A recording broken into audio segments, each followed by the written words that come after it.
Alright everybody, back again from not that long ago. We were here just yesterday, a couple hours ago. So we're back to work, and now we're doing the rear main seal on here. This is an OEM direct part from Volkswagen, so I didn't get like an aftermarket one.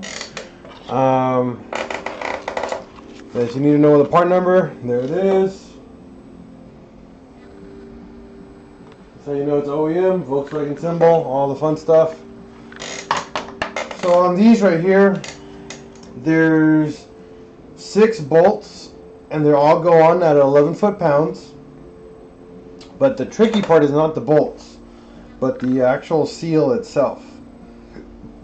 This goes on, and you got to make sure this little, see this little lip right here, stays flat inside and it doesn't fold over. And that's where it gets tricky. So, kind of start from one corner and work your way around. Try not to like bend it.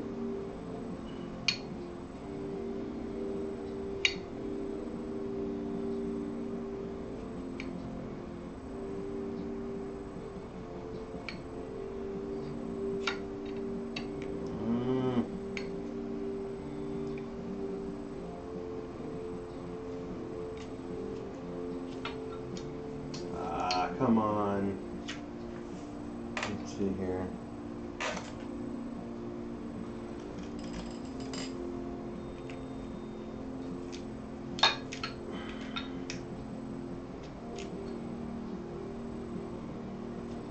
I hate putting these stupid seals on.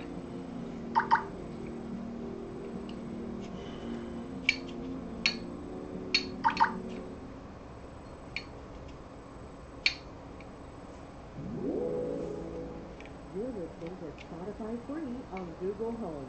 Next time you want to put some music on, just say, "Okay Google, play Spotify," and we'll make sure it's something you'll like.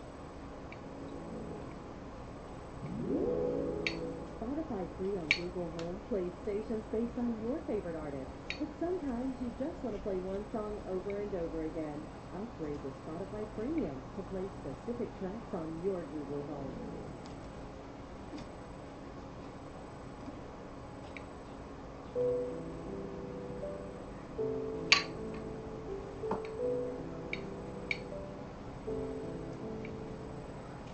Almost there.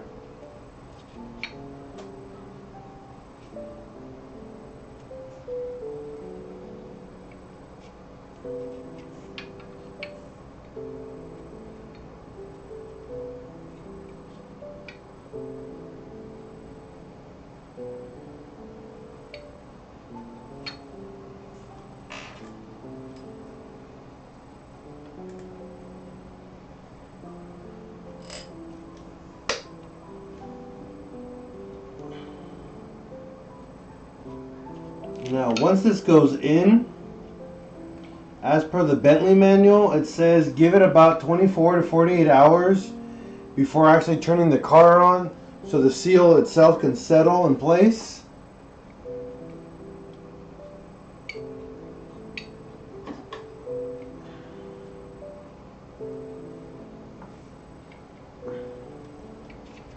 Because if you don't, it will leak oil.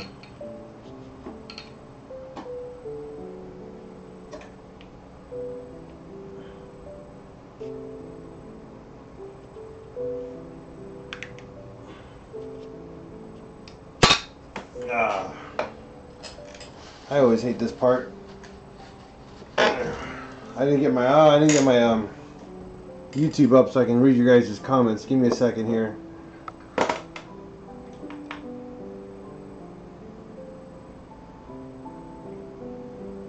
Let's see here.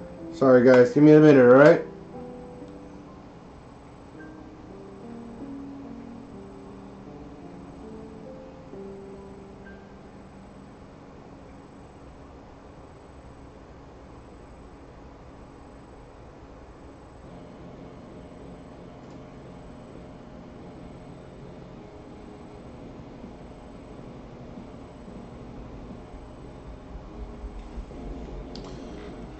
No, do not put any oils on the seal.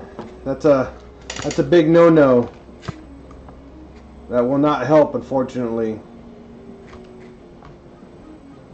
Putting that on there will actually damage the actual seal and make the O-ring actually leak, or the seal actually leak. You got to make sure your hands and everything are free of any oil or contaminants. If not, it will leak because it needs to be dry.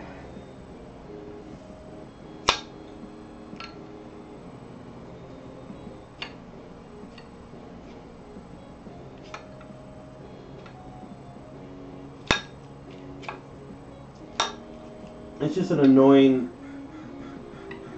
seal.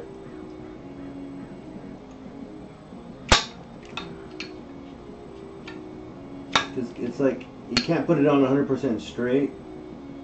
You have to get it on and then kind of like push down on it on one side and then do the same thing. And then work your way around by pushing the seal in slowly, but not bending it though.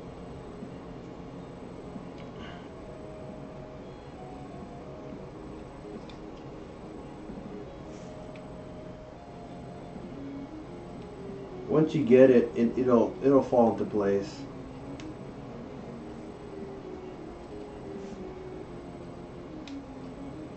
Like that. See? Once you have it on there,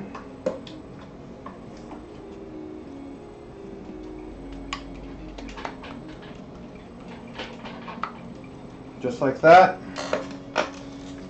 you have these little metal tabs inside here. That's what causes the seal to line up.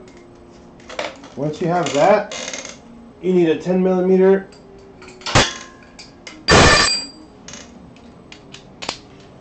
torque wrench and reinstall your bolts to 11 foot-pounds in a star pattern.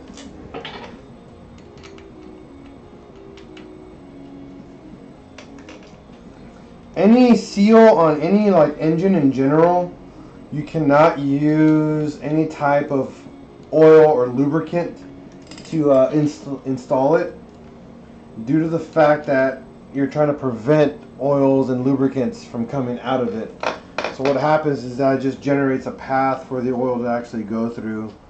So not a good thing to do.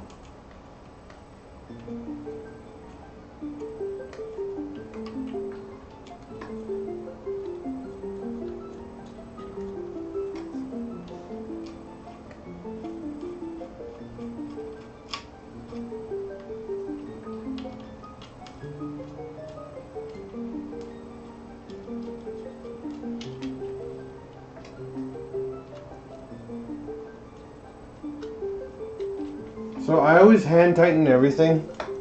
Make sure all the nuts go in easily.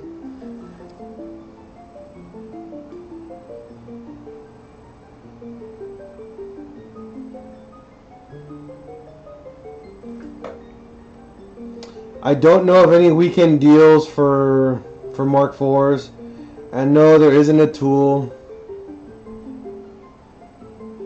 I mean, you can use a little pick, kind of to help to guide it through, but my fear with using a pick is that you might stab the rubber on accident and then give yourself a bigger headache down the road, because then you got to buy another seal, and that's just no fun. So 11 foot-pounds, it doesn't go on very tight.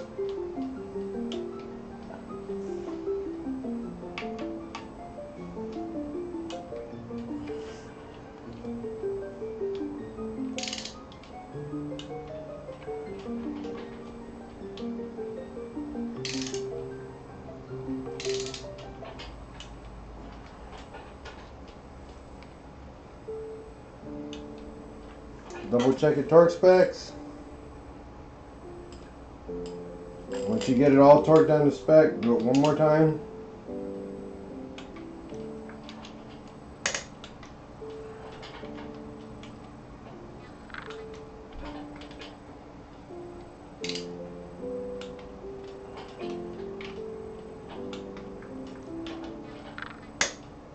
And that's it. 11 foot-pounds. All hand tighten and then do everything in star pattern by going by opposites. Never go in a circle because the gasket won't seat properly.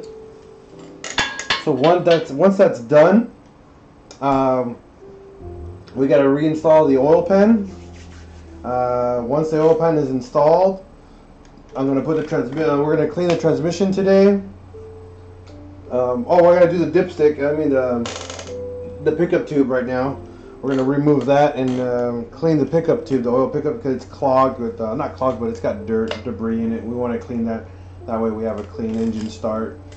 Once that's done and we're going to reinstall the oil pan, and then we're going to clean the transmission today, and then give it a paint job. Once the paint is done, we're going to install the transmission. I got to find a clutch, so I'm probably not going to install the transmission immediately.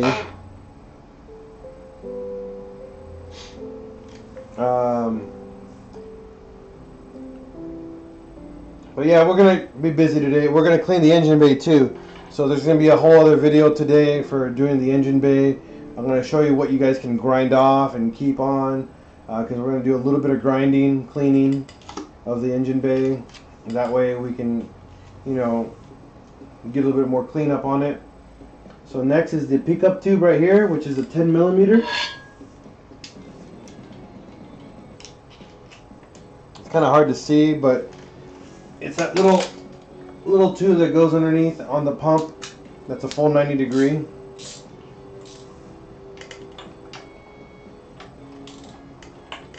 That goes on with the 10 millimeter bolt.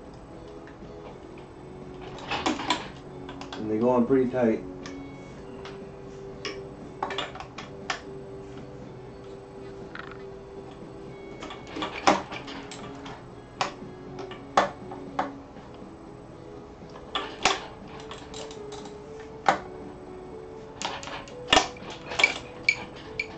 I might have to use a wrench. Be right back.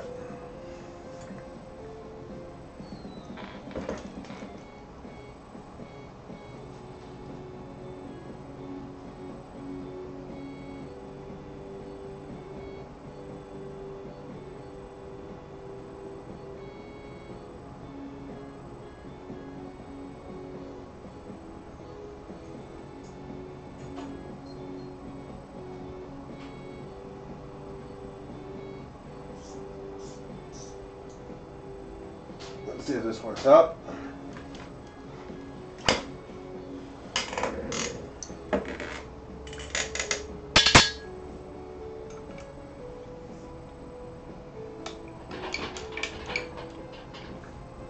That's not good.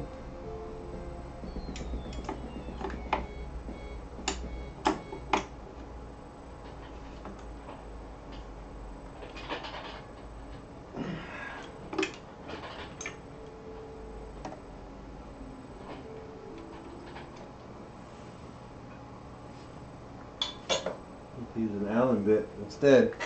They're not coming off easily.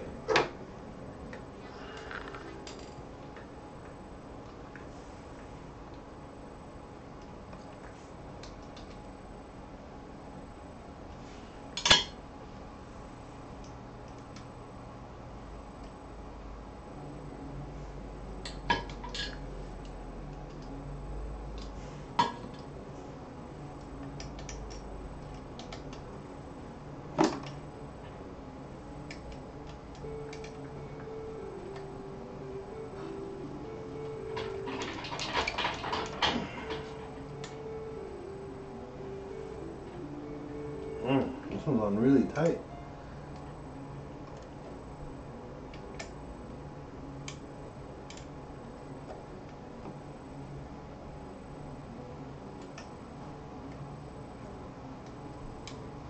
I have to clean this up a different way. These nuts are coming off. And I don't want to damage anything, so what we're going to do is that we'll end up spraying carburetor cleaner through here, through the screen, and have it just pour out on its own. Make sure you give yourself a little catch tray, and all we got to do is just, like I said, pour some carb cleaner and let it drain out and pick up all the debris. Pickup tubes are known for picking up a lot of debris due to one big reason. This stupid dipstick right here. This dipstick, the cheap plastic that I don't know why Volkswagen just say, hey, let's put a plastic pickup tube and have it fail like every couple months because of the heat. A lot of people, when they put the dipstick in and it cracks, it gets really brittle right here in this little corner. And what happens, you'll get dipstick pieces go down into here, and then the pickup tube will get clogged with that, and it's a very common problem. Same with the dipstick itself, the really cheap plastic that it's made out of goes brittle and it'll fall into the dipstick and do the same thing, and then the pickup tube will have to, you know, pick it up and hopefully not cause any type of clogging. Because I've had my previous engine have a oil pressure issue due to that. So just something that you guys need to know and have a heads up on, okay?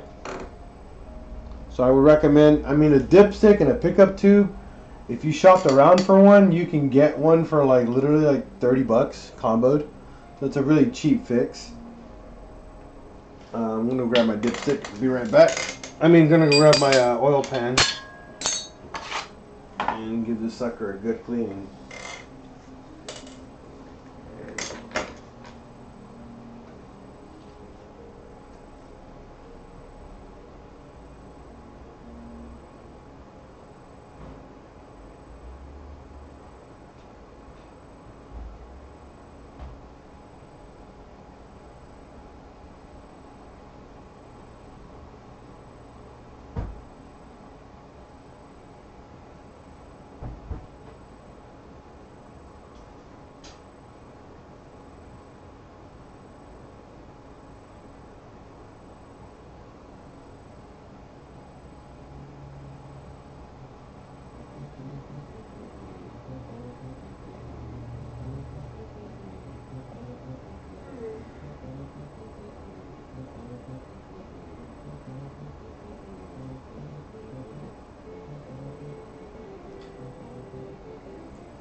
I cannot believe that I'm actually out of carburetor cleaner. That's super weird. Oh no. There we go. Like I was saying, get like a little rag or a oil pan.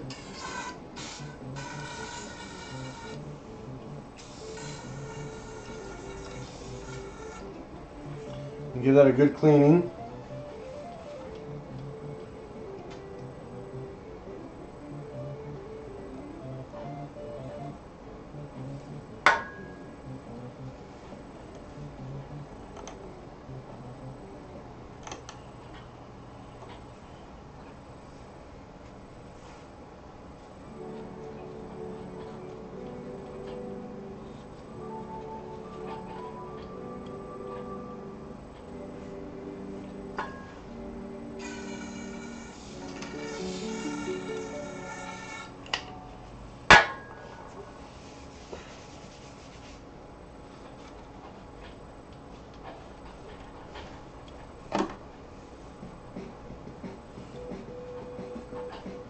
Once you do that, nothing crazy.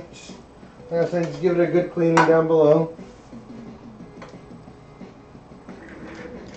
Now that we have that done, we got to put the oil pan back on. So that means we got to put the engine back on an engine stand. So we can flip it on its upside down, put that in. Once the pan is in, pretty much the engine is 100% done after that.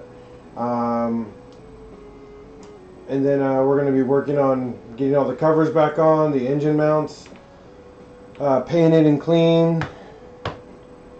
Cleaned and painted. I'm trying to figure out what else we need. There's not very much left for this build. So, hi Andrew. How's it going? So I'm going to get to pulling the other stuff right now, or get this back on an engine stand right now, and then we're going to do the oil pan. So let's get to work.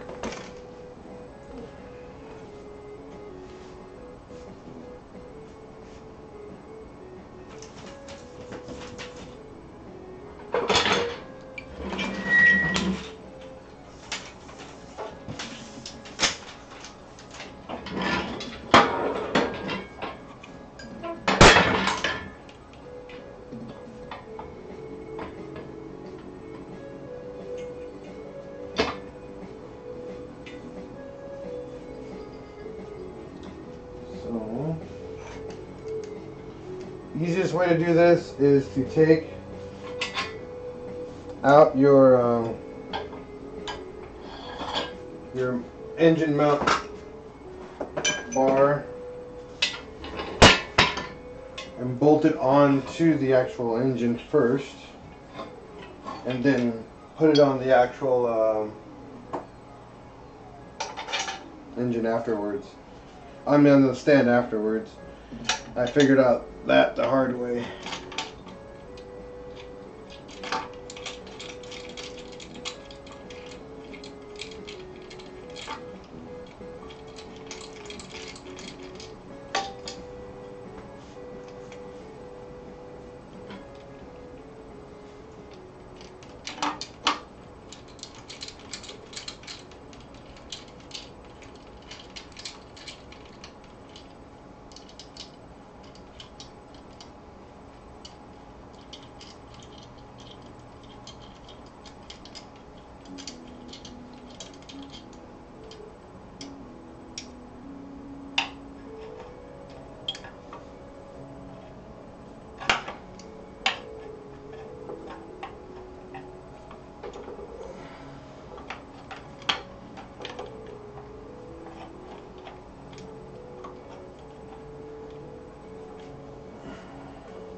That one.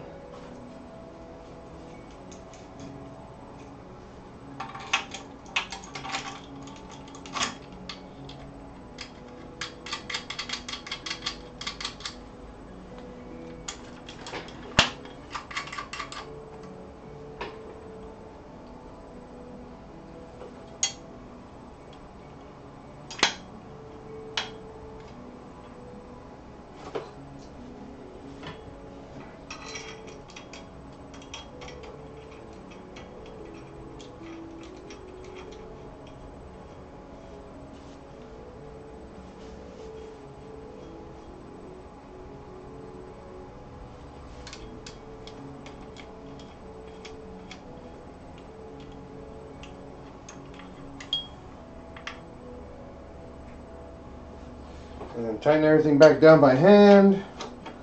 And then give it a good tightening. Not too tight. You don't want to put this on way too tight on the stand.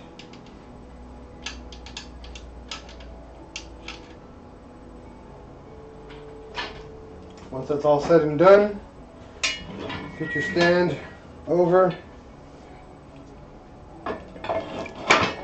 Pick the sucker up.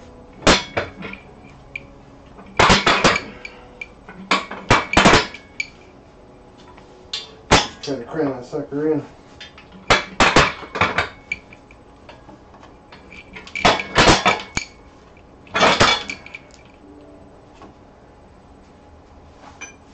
Just like that.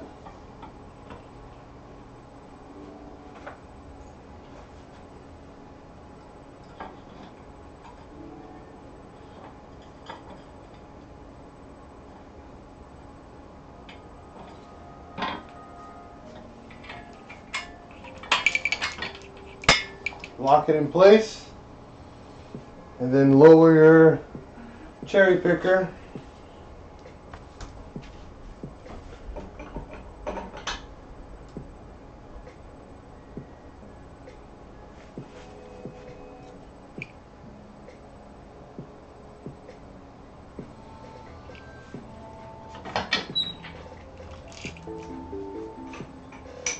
This is going to suck because now the engine's on its side.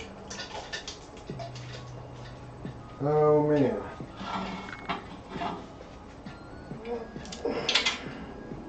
There she goes. Down.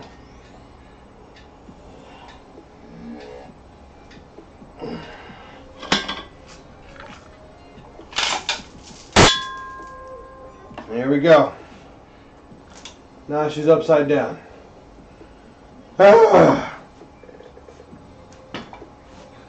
This isn't for the, how can I say this, for the tired or the weak. Yeah, keep in mind you're moving like a 200, 300 pound motor. easily by hand. So I'm gonna put you guys back on my stand right here. Good morning, 5:30 Mexican.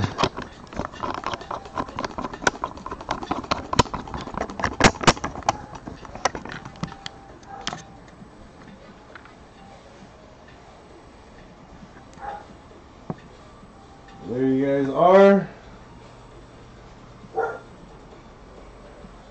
So now that the motor upside down on the cherry picker, get you guys a nice close look here. There you go. So now what you need to do next, now we got our rear main seal, front seals, and now we got to get all this cleaned up, nice and shiny. Now how would you do that, you say? Well, you need a razor blade. I like using these razor blades right here. And what we do is go on here and scrape.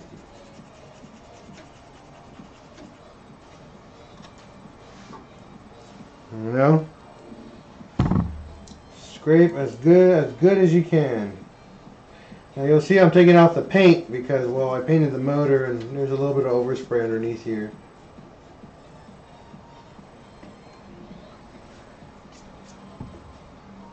Now, one thing I can show you, see right here, let me see if I can grab a bolt really quick.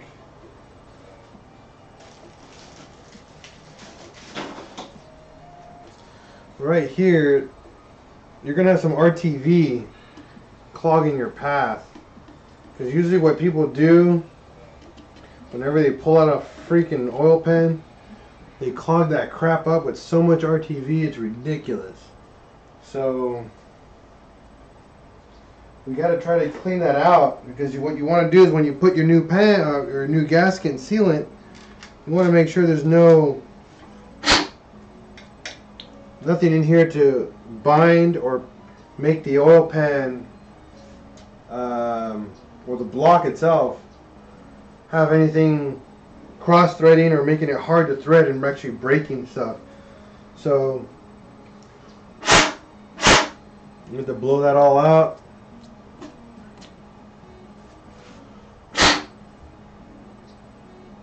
And you'll see, I can show you this.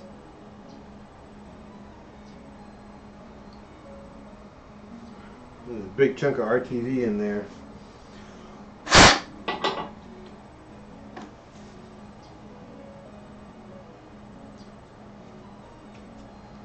So once you think all your ports are clean, keep cleaning more. Don't stop.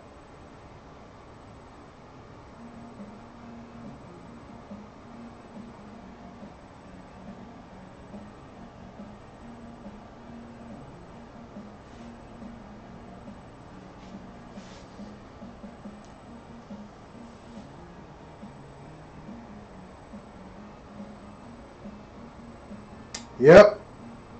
That's what happens, man. People like cram so much RTV. It's just so stupid. There's no reason for it to have this much RTV during to do an oil pan. It's a very small bead of RTV, and it goes on the pan itself, and it just goes very thin. You don't need it, because if your block is properly cleaned and the pan is properly cleaned, you need very, very minimal oil, RTV to get that taken care of.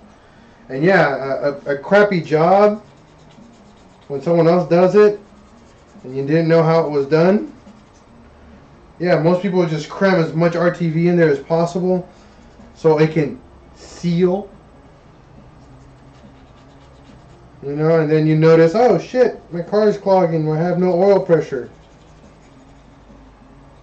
Well, blame the guy who worked on your car, you know.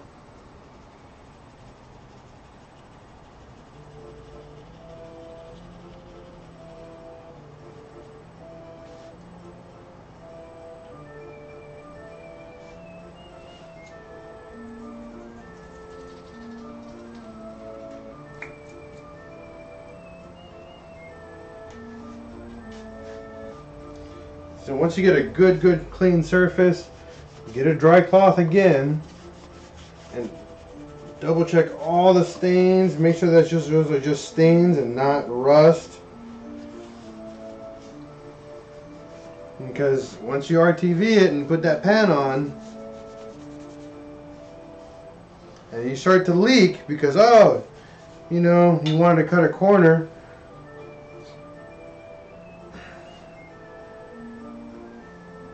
and then you gotta do it all over again.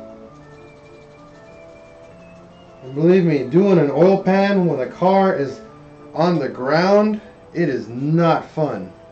It is a lot of work.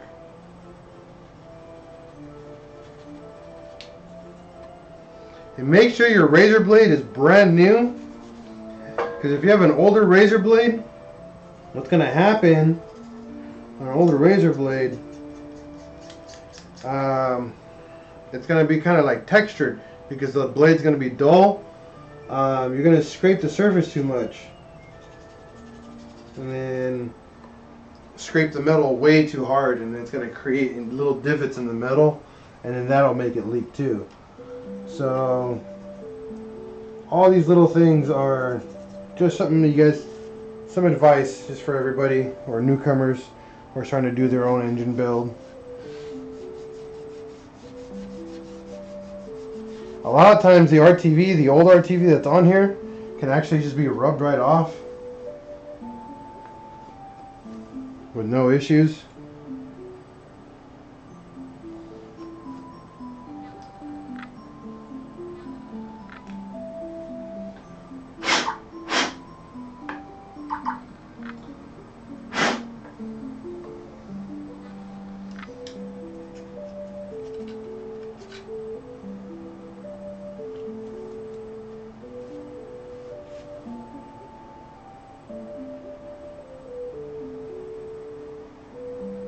Yeah, that's actually that's a good pointer to use a credit card and use that to spread the RTV.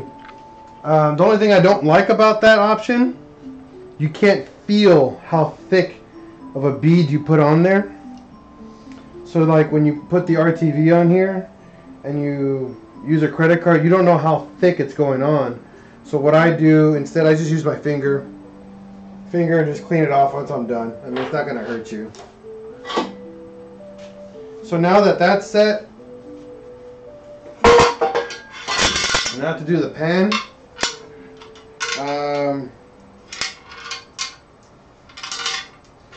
If you have not cleaned out your pan, now is the perfect time to clean your pan out.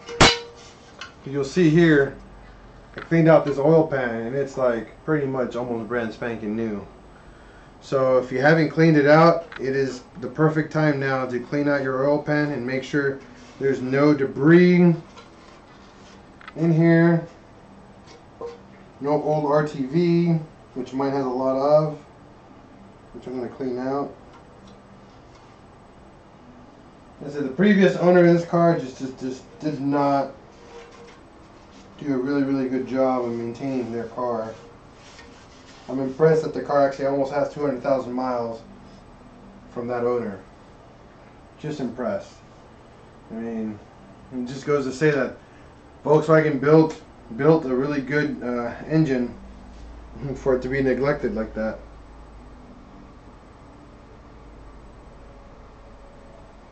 Alright, so you'll see here a lot of RTV just sitting on the top of this pan. Just use your razor blade and just go right through it.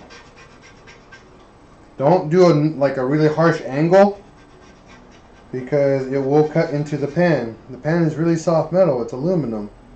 So it will cut into it if you're not careful.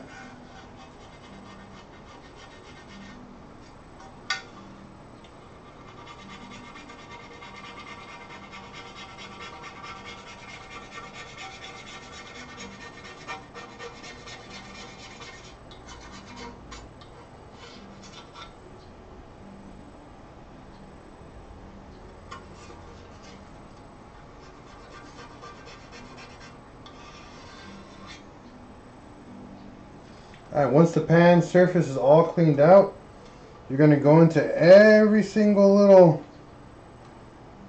bolt hole and cut out the old RTV. Because look at that. It forms a nice little gasket into that bolt hole. This is how you know, another good example on how you know someone just put way too much RTV in their car. It's ridiculous.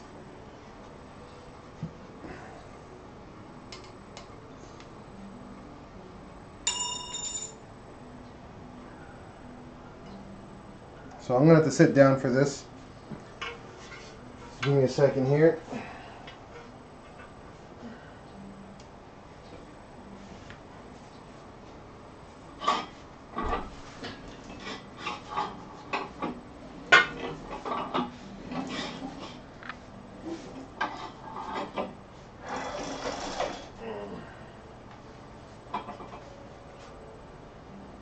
I need a chair.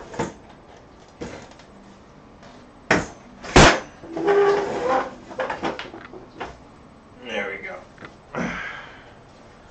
So while I'm working here, we can chit chat.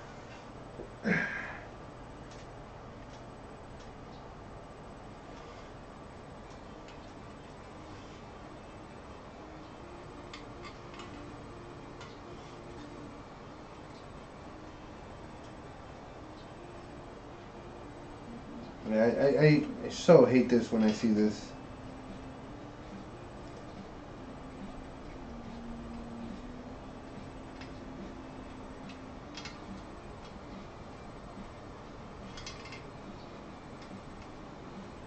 What happens is that this RTV gets in the actual bolt hole itself, and then you start torquing something down to spec, and it's like 3 threads before it even goes all the way down, and it's already super hard because this is what's binding the damn bolt.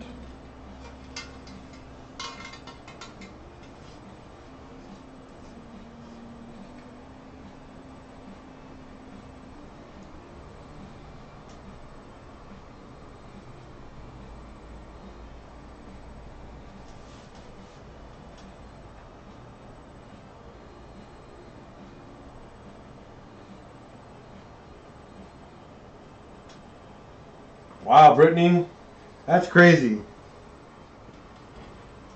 And then for Alex Yang, how much boost KO3 can hold without falling apart? Not very much. I mean, about, 22 pounds on a little tiny turbo? Now, 22 pounds doesn't mean that it's going to make a lot of power. Just means you're going to be putting 22 pounds of pressure on a tiny little turbo. Keep in mind how turbos work and how power works with turbos is all a matter of flow and volume. So my turbo being, El Gigantor, it's a big turbo. I'm not going to say it's like the biggest out there, but it's a big turbo. At 10 pounds of boost, I will make more power than your KO3 at 22 pounds of boost. I will make anywhere from like 50 to almost 80 more horsepower than your car. Just due to the fact that I can provide the car with more volume of air, not the amount of pressure. That's how turbos work, is based off of volume. The pressure is part of it, of course, but it's all volume and how much air you can cram into that cylinder.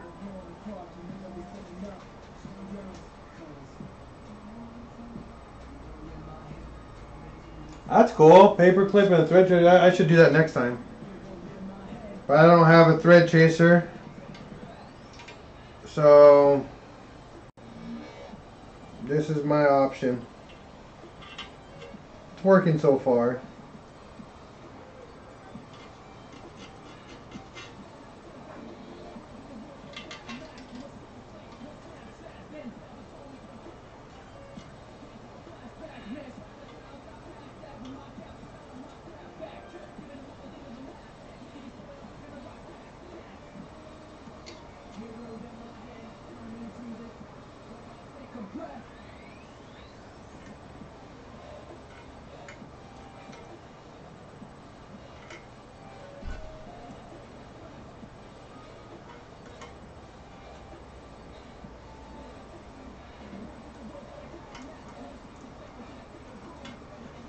Ah, one piece isn't coming out.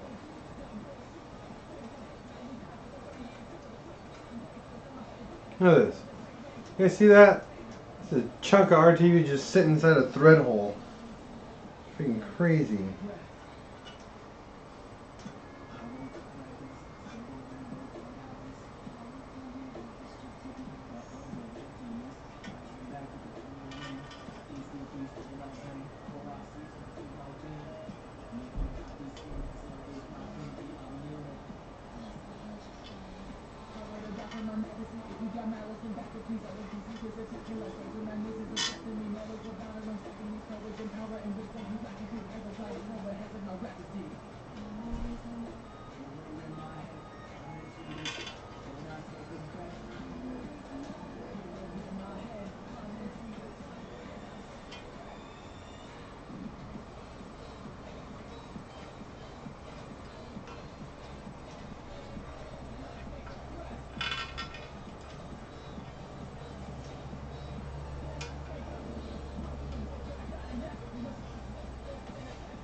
Almost done.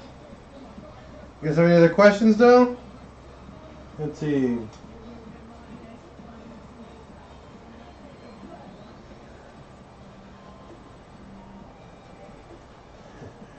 Hi Conman, how's it going? And Brittany, I'm okay. I'm very patient. It don't drive me nuts. It just makes me angry just looking at all the damn RTV. But I'm okay with it. I'm a very patient person. Very, very patient.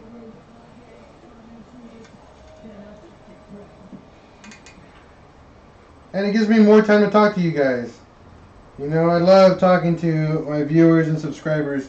It's a lot of fun. You know, I get to meet you guys. You know, I know we can't meet in person, but, you know, this is kind of the next best thing, you know? Live chit chat.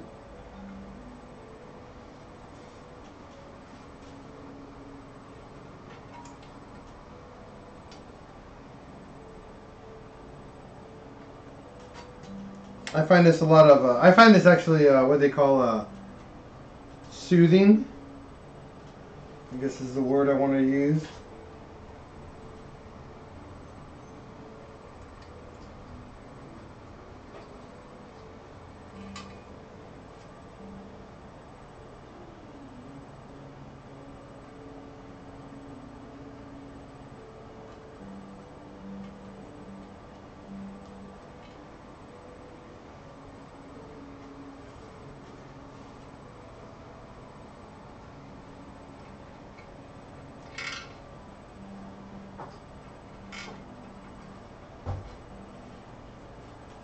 I know I'm weird when I say that, but yeah.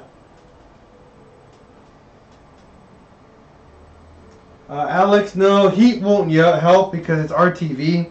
It's meant to absorb heat. So that's not going to help you. It's just really just patience and just cleaning. Making sure there's no debris in your pan. But I'm done. Now I'm just taking out any of the debris that I find here.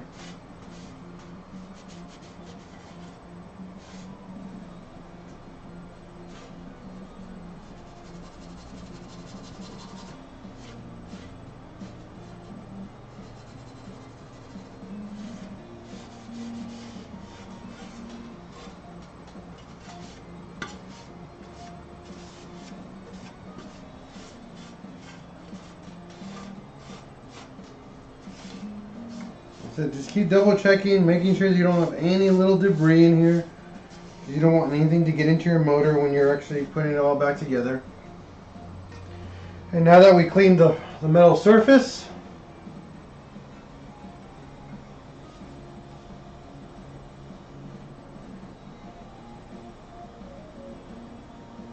Brittany, for your question, do you mean like wheel hop when you floor it and the wheels hop? Is that what you're actually asking for? Like what will stop the wheel hop? Okay, so for wheel hop, really, really easy. If you already have coilovers, you'll still have wheel hop. What it is, it's the dog bone mount. and the actual motor mounts themselves. What's happened is when you actually floor it, the chassis itself is twisting. I mean, not the chassis, but the engine is twisting forward. And what that does is that with every rotation of the wheel, instead of the engine just staying there and holding the force, it's vibrating. And what's happening is that's what's causing the hop. That vibration emanates out to the wheels. So when you floor it, your wheels are just going to go da, da, da, da, da, da, and then go. So to fix that, motor mounts and dog bone mount will fix all that instantly. Control arms too. Polyurethane control arms will set all that, because all the vibration now goes to the chassis versus to your wheels. Because that's what's happening. That engine is absorbing all that vibration and trying to dump it somewhere, so it dumps it to the wheels. And that's what wheel hop is vibration going away from the engine to somewhere else. And tires is the closest place right now. But if you can dump all the vibration into the chassis, you don't get any wheel hop. Instead, you get grip, you get fun.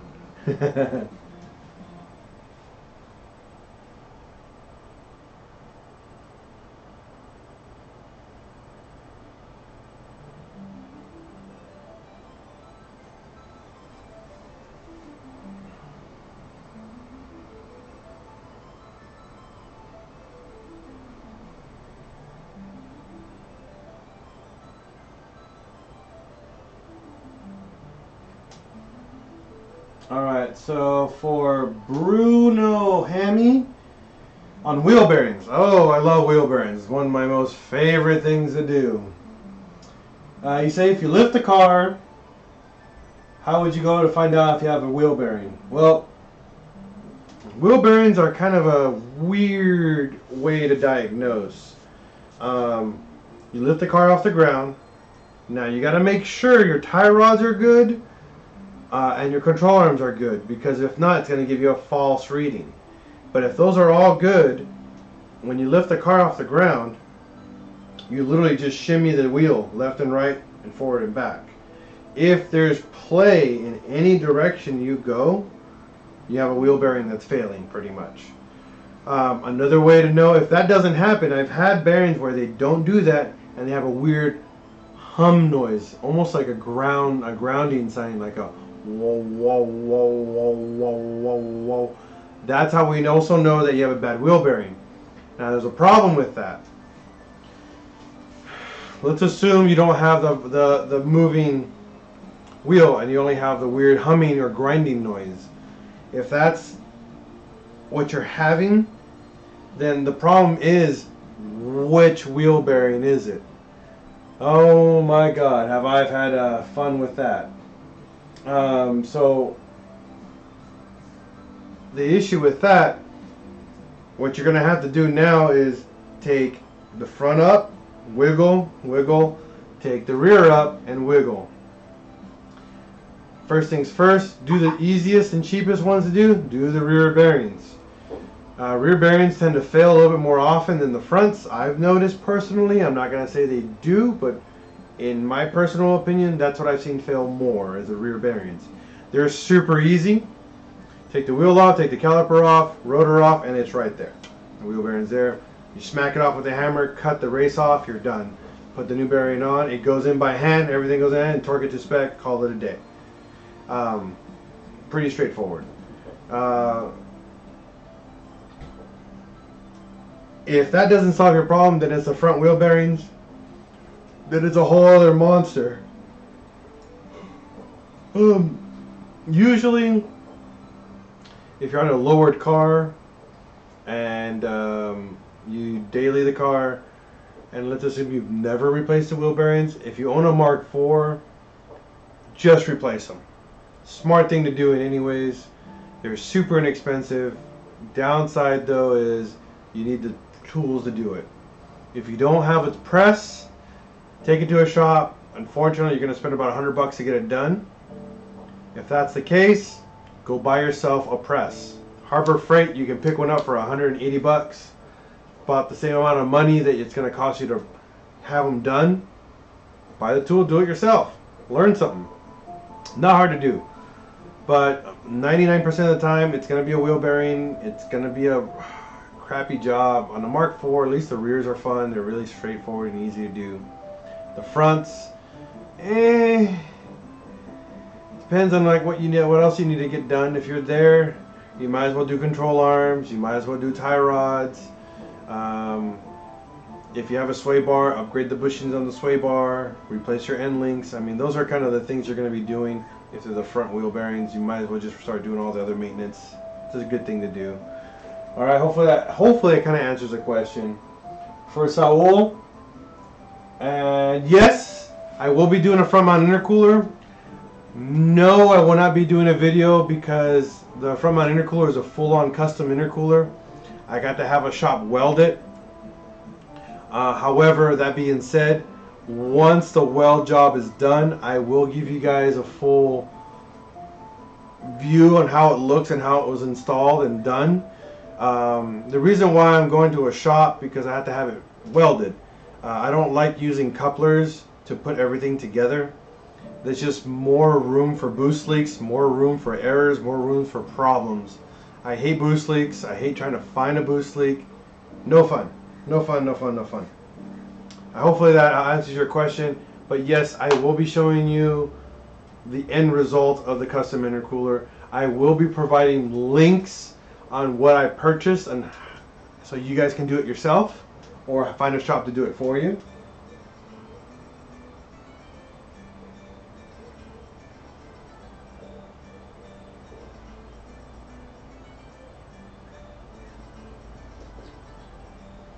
Yeah, so more than likely it's not that wheel bearing. It's probably a different wheel bearing, Bruno.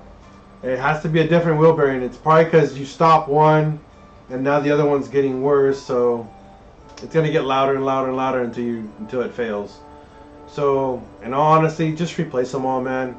It's a smart thing to do. That's what I did with mine. I just bought all new wheel bearings, front and rear. It is, when you buy all four, it gets more pricey, but in end result, the car will drive smoother, it'll be quieter on the road, and actually will drive better. You won't be pushing your engine as hard to make your car roll. So there's a lot of benefits from doing this.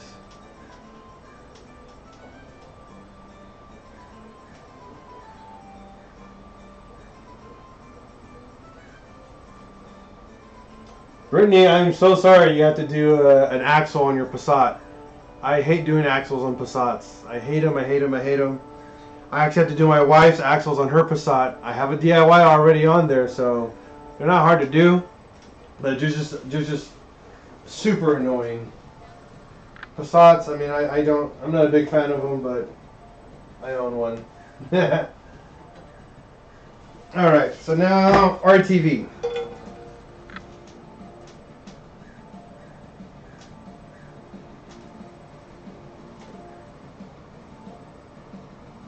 So I gotta clean off the top of this RTV shit.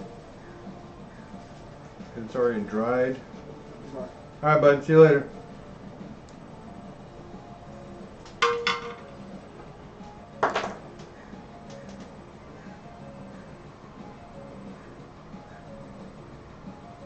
If your RPMs are dropping when you're giving it gas, you might actually have a bad clutch.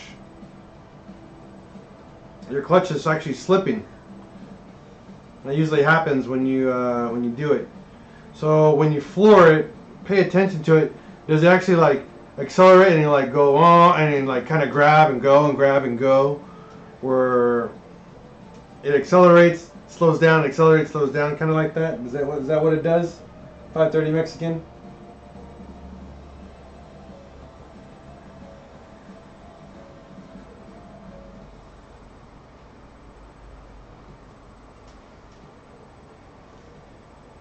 Alright, now with the RTV tube cleaned, I like to just dab it on my finger and start going at it. And like I was saying, it looks like I'm putting a lot, but it's actually a very, very thin coat. You can see by the video, it's not very thick. You know? Like I said, you don't need a lot of RTV to do a proper gasket on these pans.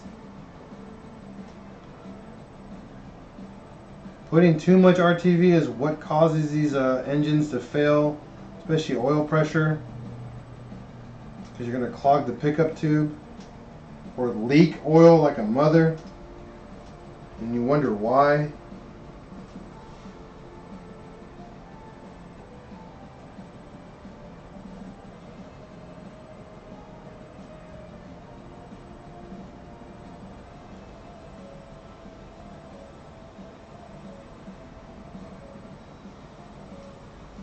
I'll answer questions once I'm done doing this.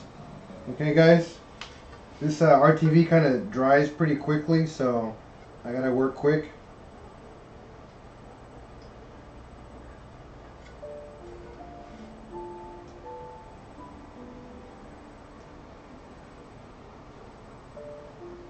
If you're wondering what RTV I'm using, this is actually OEM RTV, and it's very strong smelling. I can't actually stand the smell of this. I like a lot of different chemical smells.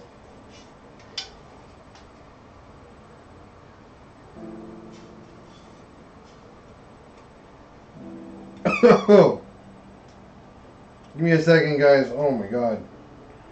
530 Mexican, I saw that. Give me a second. I know you have an automatic transmission. More than likely, the valves on the transmission are failing, or your clutches on the transmission is going bad. That's usually what causes slippage on an automatic transmission, or the clutches. Inside any automatic transmission, you have these things called clutch packs. They're kind of like they're kind of like a manual transmission almost, but smaller. Those do go bad over time. So if yours is going bad, sorry man, but it might be time for a new transmission. And I will not suggest to anybody a manual swap, because holy crap, there's a lot of work involved in a manual swap. Most people won't do it. Alright, give me a second here. I gotta put the pan on.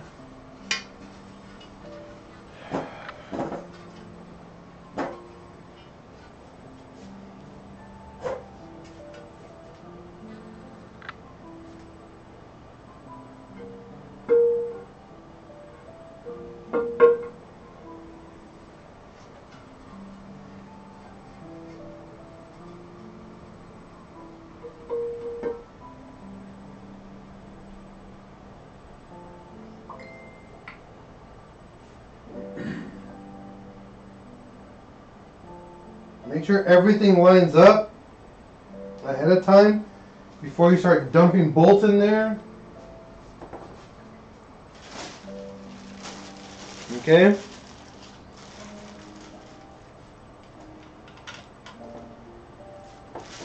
Raise the camera up a bit more. There you guys go. Get a really long extension with a 10mm on it, because this is a very vital part.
Now these all have to be hand tightened.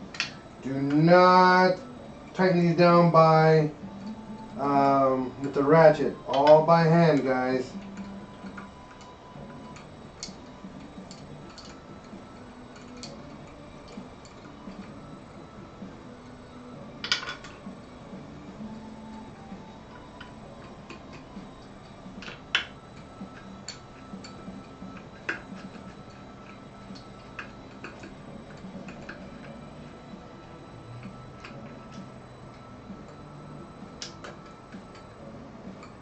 Sorry if I'm not answering your questions right now. I'm a little busy. Give me some time and I'll help you guys. I'll answer some questions right now, okay?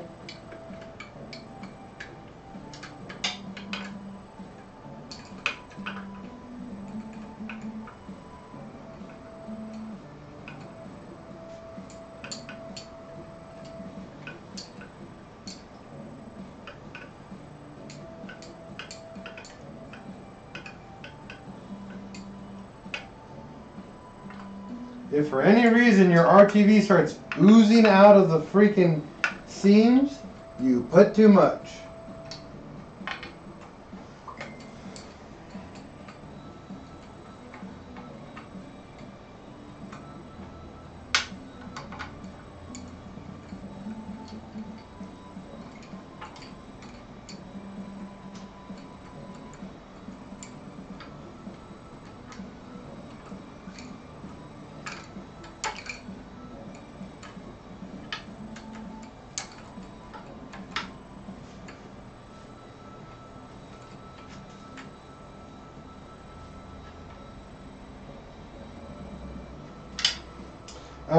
For the question, I don't know your first name, but dryer for the release bearing.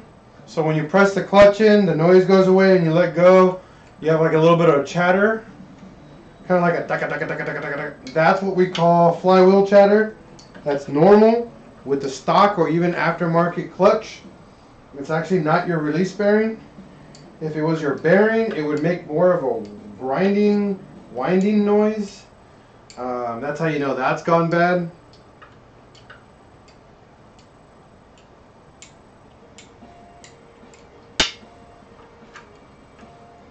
So for that question, yeah, more than likely you just have flywheel chatter. That's normal. Filbert's engine with the stock clutch had it.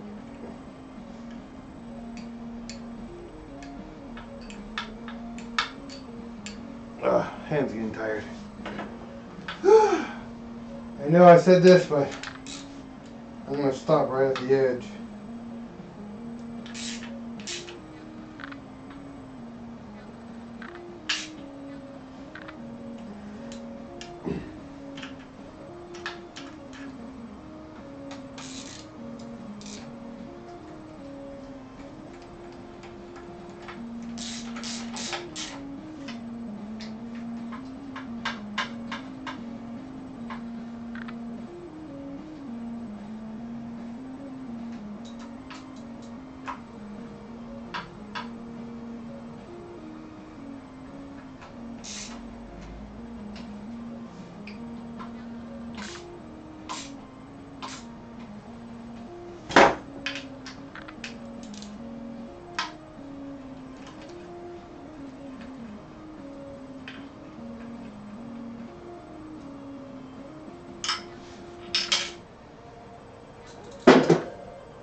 There's one hole giving me problems.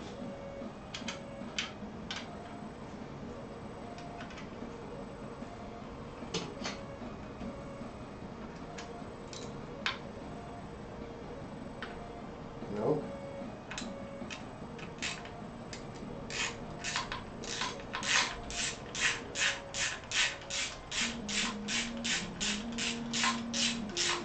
There we go.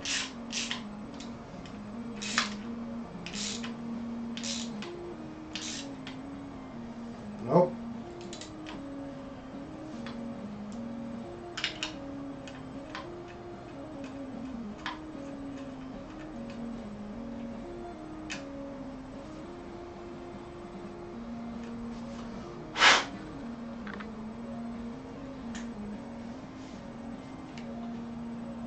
Need something to scrape it out with.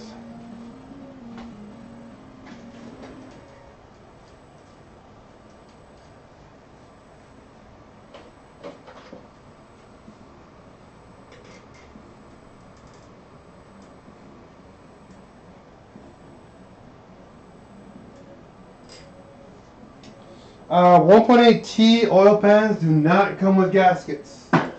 They don't have a gasket, even from the factory. There's no gasket for 1.8T oil pans. Only VR engines have a gasket for them. The cure time is 24 hours. So you gotta make sure that engine has no oil in it. No oil. No nothing pretty much for 24 hours. Pulling more RTV out of this stupid thing.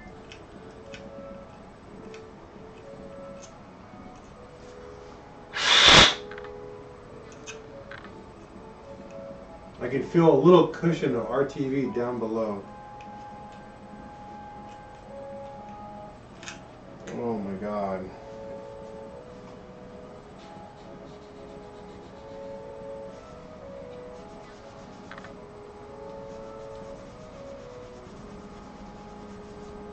The one thing I hate the most out of anything else out there is fixing other people's problems just because they freaking lack proper maintenance or proper install. Drives me nuts.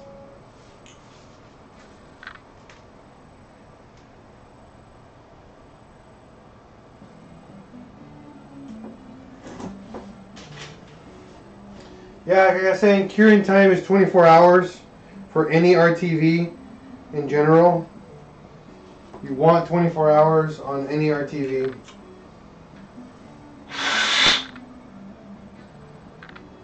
I'll have to clean that out upside down. So let me torque the pan down before the curing starts too much. The torque specs for the pan bolts are 11 foot-pounds.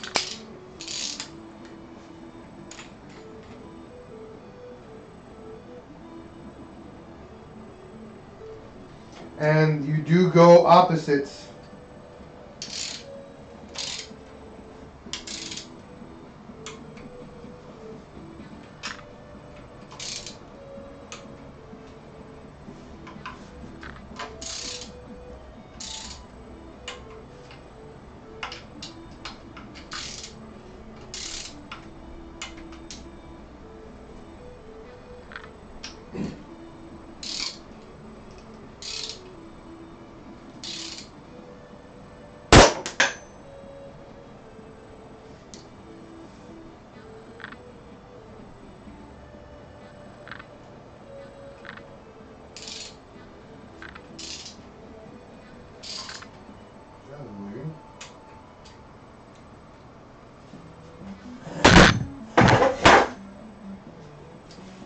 Oh shit. That's not good.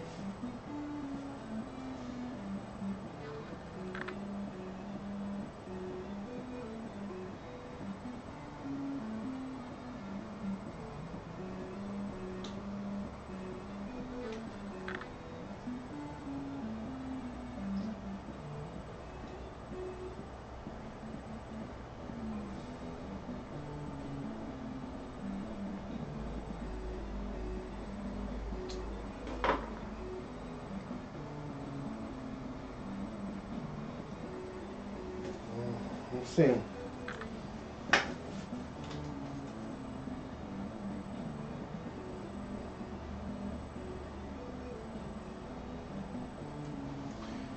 If you have cracks on your oil pan, just replace your oil pan. It's not worth it.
Alright, everything's torqued to spec.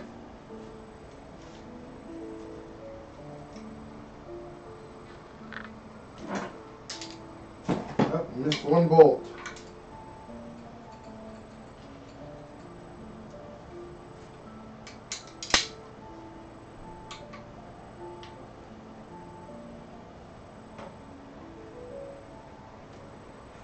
So yeah, we got one down here that's going to give us a problem. This one right here, we're going to clean this out very, very well. If not, it's going to leave just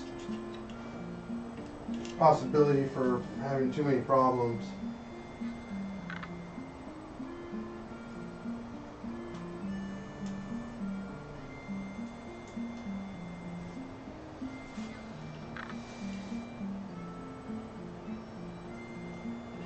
So I'm like kind of compacting it in and scraping it out. I'm going to flip the engine over and then try to do it from underneath.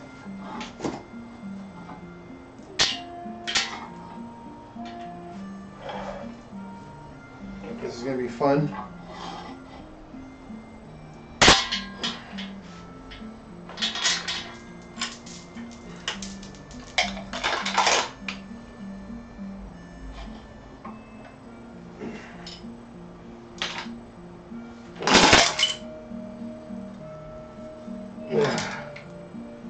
Whew! Talk about a heavy bee.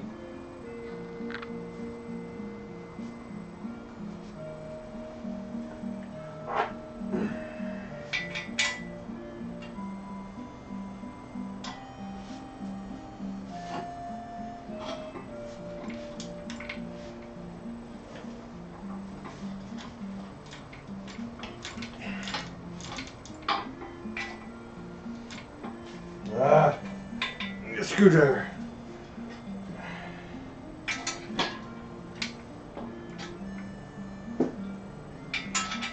There we go. Whew. Alright, that's done. Oh man.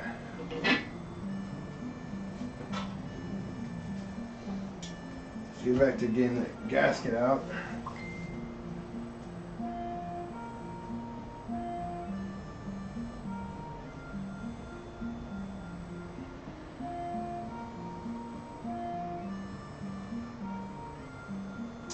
Alex Yang, my first car was a Volkswagen Bug actually. So yes, it was a VW.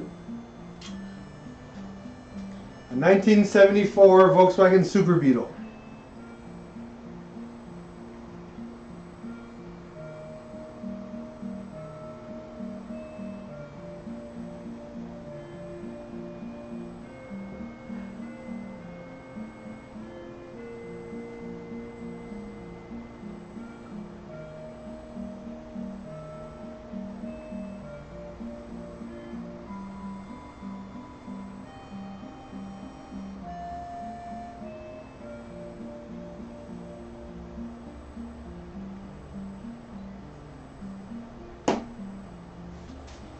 So now it's time to take all this RTV out of this stupid hole. Because whoever RTV'd this thing was an idiot.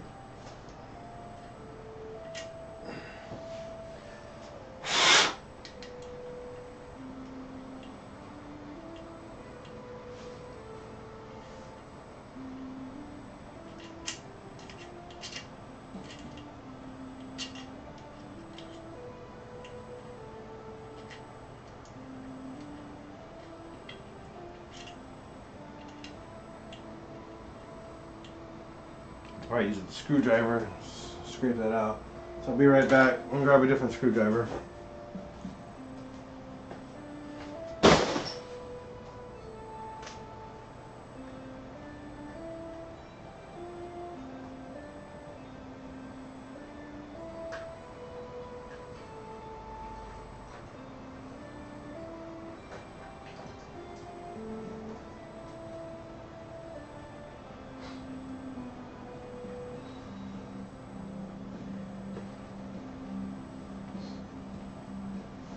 You guys have any other questions though while I'm working here?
Yeah, just taking more and more chunks out of this thing every time I pull a screwdriver out.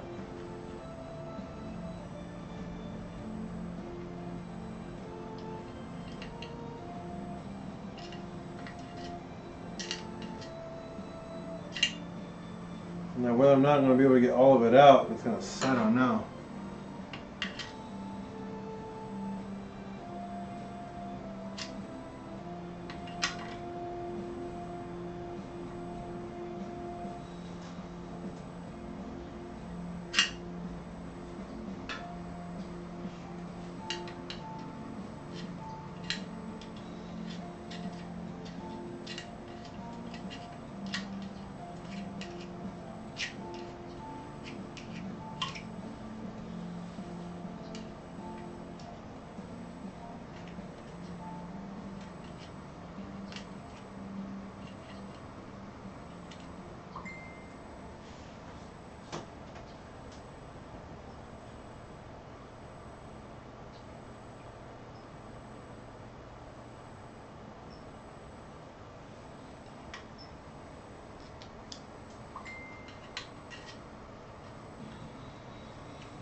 Alright, let's give this a try.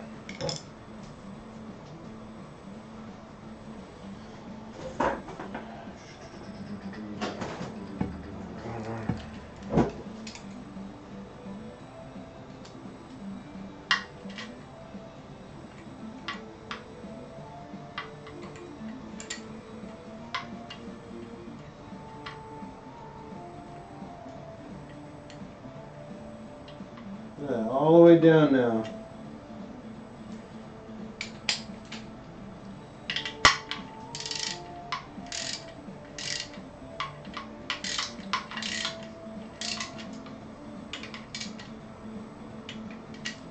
Alright, and just double check all your bolts.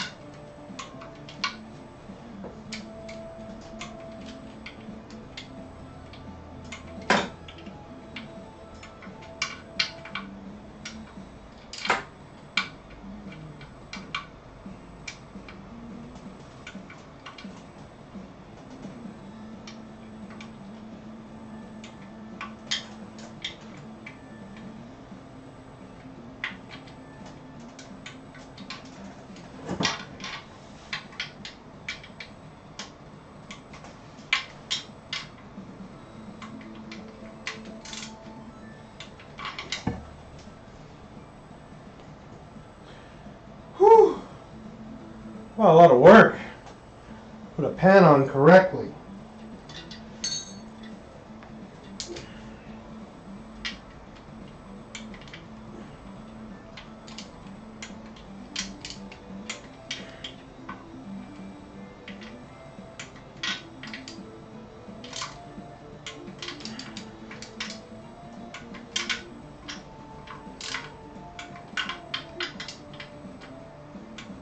Alright, everything's torqued to spec, everything's at 11 foot-pounds.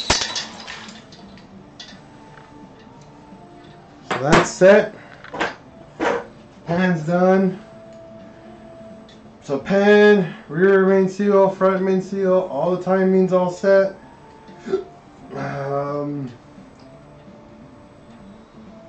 What else do you guys think we need to do today? Oh, I gotta do the engine bay. We're going to step outside. So what I'm going to do, since we did everything that I have in this video is done, I'm going to stop this live stream. I'm going to start another live stream once I get all the camera equipment set up outside.